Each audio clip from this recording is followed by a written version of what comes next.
Matagumpay na naaresto ng mga otoridad ang isang top 5 most wanted person ng Central Visayas na may kasong murder matapos ang isinagawang operasyon sa sitio Ermita Proper, Barangay Ermita, Cebu City noong Mayo 29 ng taong kasalukuyan.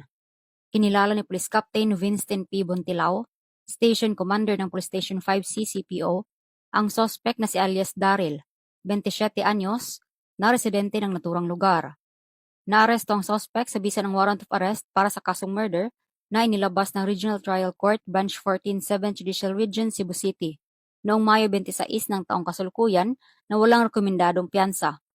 Kasalukuyang nakapit ang sospek sa custodial facility ng Himpilan habang hinihintay ang turnover nito sa tamang hukuman para sa karagdagang legal na proseso. Ipinapakita ng matagumpay na operasyon ang patuloy na dedikasyon ng Cebu City Police Office sa pagtugis at pag-aresto sa mga wanted persons, lalo na sa mga sangkot sa mabibigat na krimen bilang bahagi ng kanilang layunin na mapanatili ang kaligtasan at kapayapaan ng publiko, alinsunod sa ilalim ng bagong PNP para sa bagong Pilipinas, serbisyong mabilis, tapat at nararamdaman.